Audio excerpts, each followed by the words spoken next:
नमस्ते दोस्तों, मेरा नाम प्रवीण है। आज हम पढ़ेंगे कि जो भी हमने कल पढ़ा था। हमने कल क्या पढ़ा था? पुस्तकों को एक्वायर करना, कि हम पुस्तकों को कितनी तरह से एक्वायर कर सकते हैं हमारी लाइब्रेरी के लिए, क्योंकि हमने लाइब्रेरी बना चुके थे, किताबें चुन चुके थे कहाँ से लाना है। अब उनको लाना कैसे है, हम वो चीज़ पढ़ रहे थे। तो बुक को हम एक्वायर कितनी तरह से कर सकते हैं ये भी हमने देखा। आज हम पढ़ेंगे कि उसमें मतलब कैसी प्रोसेस होती है, एक्वायर करने की जो मेन प्रोसेस होती है वो कैसे होती है, मतलब एक लाइब्रेरियन को क्या क्या करना पड़ता है। तो मेरे साथ बने रहिए दोस्तों। पहली बार आए हैं, चैनल को सब्सक्राइब कर लेना। आपके बहुत सारे काम के वीडियो पड़े हुए हैं प्लेलिस्ट विज़िट कर लेना और बने रहिए मेरे साथ में। मोबाइल डिस्चार्ज हो गया है, कोई बात नहीं, बने रहिए साथ में। देखते हैं आज के टॉपिक में क्या है। तो सबसे पहले अगर हम देखें तो फिर आती है पुस्तक आदेशन प्रक्रिया या ऑर्डरिंग ऑफ बुक। मतलब हमने पुस्तकें चुन ली थी, कहाँ से लाना है, कैसे लाना है, क्या फ़ायदे क्या नुकसान, सब चीज़ देख लिया था। लेकिन अब हम पुस्तक को ऑर्डर करेंगे। तो ऑर्डर कैसे करेंगे? तो ऑर्डर हम करने के लिए सबसे पहले तो हम देख लेते हैं कि जितने भी विशेषज्ञ हैं सब लोग क्या करते हैं, पुस्तक का चयन कर लेते हैं कि हमको ये फलानी फलानी किताबें लानी है। ठीक है। इसके बाद में इस सारी प्रक्रिया को रंगनाथन जी ने संक्षिप्त में बताई है पूरी। तो इस चीज़ को याद रखना, किसने बताई है ये पुस्तक आदेशन प्रक्रिया, मतलब ऑर्डरिंग ऑफ बुक या एक्विजिशन ऑफ बुक से संबंधित अपने रंगनाथन जी हैं।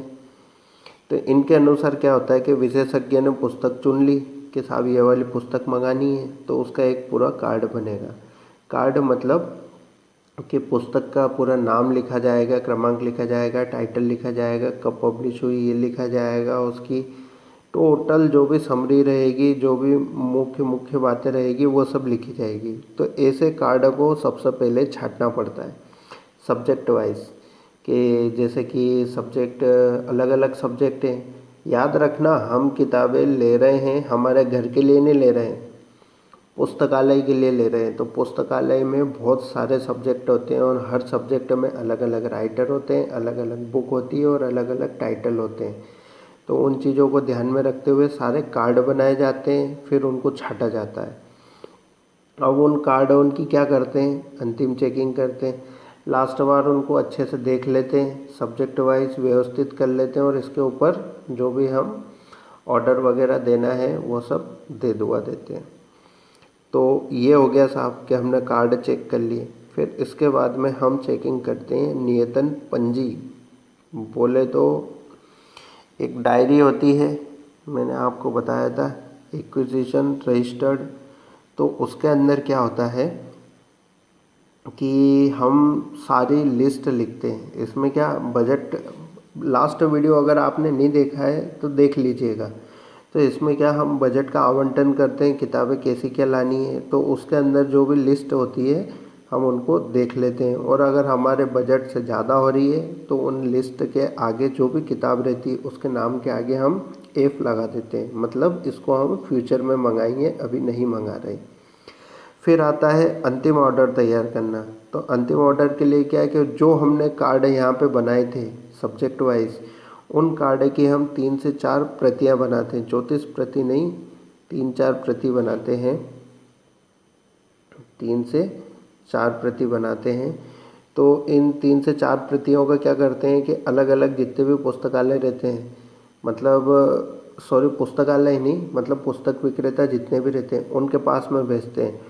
और इनमें हम जो जो ऑर्डर देते हैं उन ऑर्डर का नंबर, उन ऑर्डर का क्रमांक, उनकी डेट वगैरह सब चीज़ हम यहाँ से कॉपी करके हमारे पास में एक ऑर्डर बुक होती है उसके अंदर नोट कर देते हैं। फिर इसके बाद में अगली प्रोसेस क्या आती है? अगली प्रोसेस आती है अरेंजमेंट ऑफ कार्ड। जितने भी कार्ड हैं उनको सबको अरेंज कर देते हैं। किस हिसाब से अरेंज करते हैं कि एक निर्देशन कार्ड रहता है, मतलब डायरेक्शन, टोटल मिला के डायरेक्शन कार्ड के अंदर ही सारे कार्ड लगाए जाते हैं फाइल की तरह और फिर पुस्तक विक्रेता को दिए जाते हैं। इसके अंदर हमारा ऑर्डर क्रमांक और दिनांक लिखी होती है। इसके बाद में ऑर्डर के बाद में क्या काम होता है, ऑर्डर के बाद में क्या क्या काम है, पैसे देना है दे देंगे, किताबें ली है तो देना तो पड़ेगा। लेकिन हमारी जो नियतन पंजी है, तो आप सभी जानते होंगे कि नियतन पंजी मतलब एक्विजिशन रजिस्टर, उसके अंदर क्या चीज़ है, उसके अंदर हमने एक अनुमानित राशि लिखी होती है, जो कि जब हम बिल देते हैं ना, तो उसके बाद में हम उसमें पक्की राशि चढ़ाते हैं। तो पहले तो हम ऑर्डर दे ही रहे हैं ना अभी, तो हम उसमें अनुमानित राशि लिख देंगे कि इतने तक की वो आ जाएगी। वो काहे से लिखते हैं, पेंसिल से लिखते हैं, और वो विक्रेता को नहीं दी जाती, वो हम हमारे पास में ही रखते हैं। तो ये हो गया साहब, अनुमानित राशि चढ़ा दी उस पर। अब लिस्ट चली गई हमारी पुस्तक विक्रेता के पास में। दोस्तों, ये मेरा टेलीग्राम चैनल है, आप ज्वाइन कीजिएगा। आपको इसमें बहुत सारे MCQ मिलेंगे, और हाल फिलहाल में ज्वाइन करना बहुत फ़ायदेमंद है, क्योंकि इसमें बहुत अच्छे अच्छे MCQ चल रहे हैं जो आपकी बहुत सारी एग्ज़ामों में सीधे पूछ लिए जाते हैं यार। इसलिए ज्वाइन कर लो, अगर चलाते हो टेलीग्राम तो ज़रूर ज्वाइन करो। और ये मेरा ईमेल एड्रेस है, संपर्क करें किसी भी तरह का कोई डाउट हो तो। इसके बाद में होता है आदेश प्राप्त करना या ऑर्डर रिसीविंग। ठीक है, तो हम ऑर्डर रिसीव कर लिया, हमने पहले ऑर्डर भेजा था, अब हमने ऑर्डर हमारा रिसीव कर रहे हैं। तो ऑर्डर रिसीव कर रहे हैं तो इसमें हम क्या क्या चीज़ की सावधानी रखेंगे। तो सबसे पहले जो ऑर्डर पैक होकर आया है उसका हम बाहरी निरीक्षण करेंगे। बाहरी निरीक्षण करने के बाद में हम उस चीज़ को ध्यान रखेंगे कि देख लेंगे कहीं से फटा वटा तो नहीं है, कहीं कुछ हुआ तो नहीं है। अगर कुछ मिस्टेक सी लगती है हमको ऑर्डर में, तो हम तुरंत जिस ट्रांसपोर्टर से आया है वहाँ पे, जैसे रेल से आया है तो रेल से, डाक से आया है तो डाक से, और हम पुस्तक विक्रेता को इसकी जानकारी दे देते हैं। फिर क्या होता है कि जो हमारा ऑर्डर होता है, ये थोड़ा गलत हो गया, जो हमारा ऑर्डर पत्रक होता है उसका जो बिल होता है, बिल से मिलान करते हैं, और जो पुस्तक नहीं आई उसके आगे हम U का निशान लगा देते हैं, कैपिटल U में। ओके, फिर हम क्या करते हैं, बिल में जांच करते हैं साहब, दिनांक देख लेते हैं, बिल का क्रमांक देख लेते हैं, और जो भी किताबें हमारी कटी फटी है या बिल में जो भी किताबों में मिस्टेक है, उन किताबों की राशि हम बिल में से घटा देते हैं, उनकी राशि हम भुगतान नहीं करते। और जितनी भी किताबें कटी फटी या बिना उसके जिल्दगी या कहीं मिस्टेकन जो भी बुक्स निकलती है, उसकी हम जानकारी पुस्तक विक्रेता को दे देते हैं। फिर जो हमारी नियतन पंजी होती है, एक्विजिशन रजिस्टर, उसके अंदर क्या करते हैं कि पहले जब हम ऑर्डर देते हैं तब हम अनुमानित राशि लिखते हैं, लेकिन फिर लास्ट में तो बिल बन के आ जाता है तो हम फाइनल राशि उसमें लिख देते हैं। तो इस चीज़ का हम ध्यान रखते हैं। फिर जो नई किताबें आई हैं उनको क्या करते हैं, लाइब्रेरी में रखते हैं, लेकिन कहाँ रखते हैं, फ्रंट पे रखते हैं, और फ्रंट में भी 15 दिनों के लिए रखते हैं, ताकि सभी लोग आएँ, सभी की नज़रें पड़े, और जिनको उन किताबों की आवश्यकता है वो उनको आसानी से पढ़ सकें। तो जो इतने सारे कार्ड होते हैं सब्जेक्ट वाइज, उनको हम क्या 1 से 100 तक वर्गीकरण के हिसाब से जमाते हैं। वर्गीकरण कौन सा, जो भी अपना चलता है अपनी लाइब्रेरी में, सभी लाइब्रेरियों में अलग अलग विधि अपनाई जाती है, किसी में DDC है, किसी में ड्वेन DDC है। तो ये जो वर्गीकरण है इनके हिसाब से सब्जेक्टों को जमाया जाता है। इसके बाद में आता है बिल का भुगतान। तो साहब, बिल का भुगतान करने से पहले क्या क्या जानकारी रखनी चाहिए, ये सब एग्ज़ाम में आएगा या नहीं आएगा ये तो ठीक नहीं है, लेकिन बस ये है कि ये व्यवहारिक चीज़ें हैं पहले की।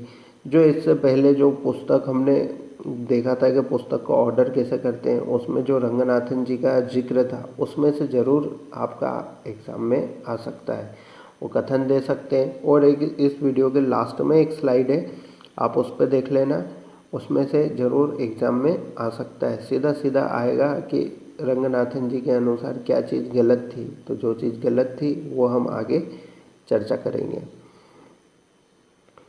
तो दोस्तों, सबसे पहले क्या होता है कि बिल का पेमेंट कब करते हैं, जब बिल वो पुस्तक को क्या करते हैं, परिग्रहण पत्र।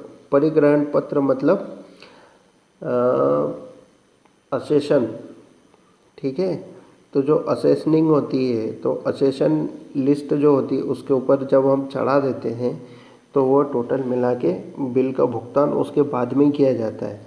तो जैसे कि असेशन हो गया और किताबों का डिवाइडेशन हो गया और उनका प्रेजेंटेशन हो गया, उसके बाद में हम बिल का भुगतान करते हैं। और फिर सबसे पहले तो हम जो भी अगर हमसे कहीं पे मिस्टेक हो रही हो तो वो चेक करने के लिए हम क्या करते हैं कि सबसे पहले हम पुस्तक का मूल्य, प्रकाशक का मूल्य या फिर जो भी विक्रेता ने दिया है उसका मूल्य, इन सारे मूल्यों को हम चेक करते हैं। लेकिन सबसे बड़ी बात तो ये है कि जो विदेशी किताबें हम मंगाते हैं तो उनमें मूल्य परिवर्तन होता है। जैसे विदेश में कितने की मिल रही थी, हमारे यहाँ कितने की मिल रही है, उस चीज़ की भी जांच करी जाती है।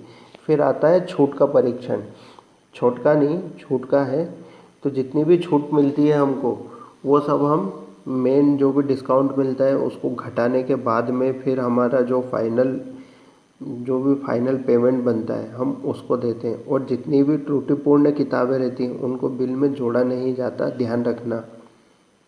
ये एमसीक्यू बन सके कि जो भी राशि है बिल में किन किताबों की राशि नहीं जोड़ी जाती। तो जो भी त्रुटिपूर्ण मतलब मिस्टेकन बुक है ना, उनकी राशि बिल में नहीं जोड़ी जाती। फिर ये है विशेष। अब इसमें क्या होता है कि बहुत बार पुस्तकालय के लास्ट में, बोले तो अप्रैल मार्च में, मार्च एंडिंग होती है, तो अप्रैल मार्च में क्या होता है कि साहब एक फंड रिलीज़ होता है किताबों को खरीदने का। तो पुस्तकालय क्या करते हैं कि शीघ्रता से पुस्तक का चयन कर लेते हैं और पुस्तक को अर्जन कर लेते हैं। ठीक है। तो इसमें क्या होता है कि मोस्टली वो 2 या 3 लोगों की समिति बना देते हैं। तो समिति भी जाती है और वो फटाफट बुक को सिलेक्ट करके 2 या 3 पुस्तक विक्रेताओं से सीधे सीधे खरीद लेते हैं। लेकिन ये चीज़ गलत है। ये किसने कहा? ये रंगनाथन जी ने कहा कि यह परिपाटी गलत है। पुस्तक वर्जन लिखा है, सॉरी यार, ये सॉफ्टवेयर में क्या थोड़ी प्रॉब्लम है उस हिसाब से। तो पुस्तक चयन और जो पुस्तक अर्जन है, ये क्या है? अर्जन मतलब एक्विजिशन। तो जितनी भी पुस्तकें हैं इनको सबको सिलेक्ट करना और ख़रीदना, ये एक निरंतर प्रक्रिया है और वर्ष भर इसको करते रहना चाहिए ताकि धन का सदुपयोग हो। मतलब एक निश्चित पार्ट में खरीद के ही सब पैसा बर्बाद नहीं कर देना चाहिए। थोड़ी थोड़ी किताबें खरीदना चाहिए, साल भर खरीदते रहना चाहिए। जिसमें क्या है कि नई पुस्तकें जो लॉन्च हो रही है और जो ज़रूरत के हिसाब से ज़्यादा बेटर है, हम उनको खरीद सकते हैं। नहीं तो मालूम पड़ा आज से 4 महीने बाद कोई दूसरी बुक लॉन्च हुई, उसके लिए फंड ही नहीं बचा। तो ये बात किसने कही थी? रंगनाथन जी ने।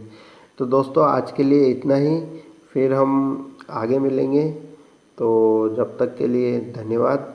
और चैनल को सब्सक्राइब कर दिया करो यार, और नोट्स भी बना लिया करो, क्योंकि हमें एक ही बार तैयारी करना है, अच्छे से करना है। पहली बार में ही हमको सब कुछ क्लियर करके चलना है, बार बार हम नहीं पढ़ेंगे।